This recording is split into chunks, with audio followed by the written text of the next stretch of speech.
المواجهة المرتقبة بكرة بيراميدز والأهلي مركز سادس ومركز عاشر هيقابلوا بعض بكرة إن شاء الله. أنت كزملكاوي قاعد حاطط أعصابك في التلاجة في الفريزر يابا. أنا قاعد أهو فاهم ولا شاغلني، أنا بتفرج على الماتش والنتيجة مش فارقة معايا. بس ليا حتة اللي هو يعني أتمنى بيراميدز يكسب. هتقولي ليه يا محمود تتمنى بيراميدز يكسب؟ طب ما ممكن الأهلي يكسب بيراميدز ويفطسوا وتلعب أنت والأهلي ما ضمنتش دوري تضمن مركز تاني. طب وليه ما اخدش الدوري ليه؟ هو هنا بس سؤال، ما اخدش الدوري ليه؟ انا طول عمري لما ببقى مستقر ماديا واداريا وعندي لعيبه كويسه باخد اي حاجه بقابلها، اي حاجه حرفيا بقابلها. انا السنه دي شايف نفسي كده، شايف نفسي ان انا مستقر ماديا ومستقر اداريا، بخلاف موضوع الارض اللي ان شاء الله هيتحل بتاع 6 اكتوبر. وشايف معايا صفقات قويه ومعايا مدير فني قوي ونتائج لحد ما كويسه. تقول لي يا محمود انت ما قابلتش حد، هو انت قابلت مين انت عشان تبقى فرحان وبتاع؟ وده انت لسه. على فكره دي مصلحه، رغم ان انا قابلت مودرن اللي كسب بيراميدز وتعادل مع الاهلي، وكسبت سيراميكا اللي المفروض كانوا فاكرين ان انا هخسر، وغيرت ملامح الدوري اللي كان قبل الدوري كله شايف الاهلي بنجومه احنا هندوس على اي حد. بيراميدز ده انا جايب لك عيل من البرازيل والدنيا معاها واخد افريقيا، وكان الزمالك بيبني فريق، وده كان كلام الناس قبل الدوري. بس بعد 4 جولات الزمالك متصدر والاهلي مركز سادس بعد 3 مطوشه، وبيراميدز مركز عاشر بعد 4 مطوشه. فانا رايح استقريت ماديا واداريا، فرايح جمهوري في ظهري طول عمرنا كده كده كده في ظهر الفريق، وفريق مستقر الحمد لله. صفقات على قد الايد بس عامله شغل عالي جدا جدا، عكس ما الناس راحت جابت بارقام وهي الدنيا ما شفناش حاجه، ما شفناش اي حاجه، مش مركز سادس يعني فاهم. فموضوع فعلا مع الزمالك بيفرق مع استقراره قوي. الماديات كل واحد بياخد فلوسه في وقتها فارقه جدا جدا جدا.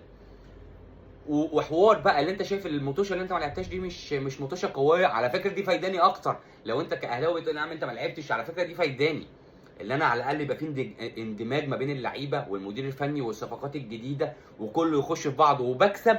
فلما اجي بقى اخش على ماتش تقيل خلاص يا باشا انا الاندماج حصل، المدير الفني عرف اللعيبه، عرف التغييرات اللي ممكن اعملها ازاي اغير طريقه الماتش، شاف الفرق اللي بلعبها. زي بقى لو انت شايف المصري او البنك او البيراميدز او الاهلي، خلاص هو شاف وشاف طريقه لعبهم عامله ازاي، فهيبقى عارف هينزل يلعبهم ازاي. فكل ده في صالحي، كل ده مهيأ لك انك السجاده الحمراء اتفرشت انك تاخد الدوري يا صاحبي. اللي مطلوب منك انك كل ماتش يلعبوه هتلاعب وادي دجله، تلعب المصري، تلعب الاهلي، تلعب بيراميدز، انا هكسب. انا هكسب وهنزل باستقراري وبصفقاتي وبالمدير الفني بجمهوري. انا مش شايف حاجه غير ال3 نقط. لا انزل بقى ماتش اتهاون فيه واقول ده فرقه لسه صاعده، دي فرقه لسه عامله، دي لسه، لا يا باشا، ما الكلام ده ما ينفعش يحصل. كل ماتش انا نازل اخد 3 نقط، انزل فعل زي كل الماتشات اللي فاتت. انت كنت فعل، يعني اخر ماتشين ليك انت نازل فعل مش ردة فعل. انا نازل هكسب، نازل ضاغط من اول دقيقه، نازل بموت نفسي عشان اكسب. في كل الماتشات هتعمل كده هتاخد الدوري. فطبعا نرجع بقى لمرجعنا تاني، فمصلحتي اللي بيراميدز يكسب الاهلي، يكسب الاهلي يا باشا، فتصل الاهلي ده خالص. ساعتها الاهلي هيبقى فرق ما بينك وبينك، لو انت كسبت وادي دجله هيبقى الفرق ما بينك وما بين الاهلي كام نقطه يا صاحبي؟ 8 نقط. هتقول لي ما هو الاهلي لسه هيلاعبك، وارد يكسبك، كسبني فرق 5 نقط. الاهلي هيبقى لسه في ليه ماتش في الجوله ال11 اللي انا هبقى باي، برضه هبقى فارق لو كسبه ساعتها انا هبقى فارق عنه برضه بنقطتين. لكن الاهلي لو كسب بكره هيبقى الفرق ما بيني وما بينه 5، لسه هلاعبه، ولو كسبنا هيبقى الفرق 2، لو لعب الماتش الباي هيبقى فارق عني هو بنقطه. فلا يا حبيبي، ده في المشمش ده في الكنتالوبايه ماليش فيه، ده مش عايزه، مش عايز اسمعه اصلا، ولا الاحداث دي انا مش عايز اشوفها.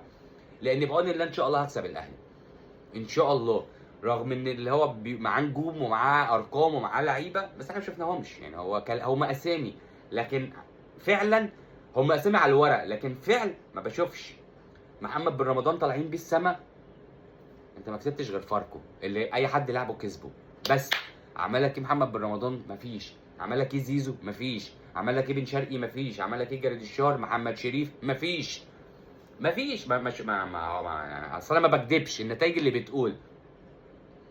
فان شاء الله بكره بيراميدز يكسب الاهلي، دي النتيجه اللي انا نفسي فيها، او يتعادلوا، دي النتيجه الثانيه. ولو الاهلي كسب انا برده مش خسران حاجه، او فطس لي بيراميدز، هلعب انا والاهلي بقى ايه على الدوري، وان شاء الله برده ياخده، يبقى ساعتها مركز تاني.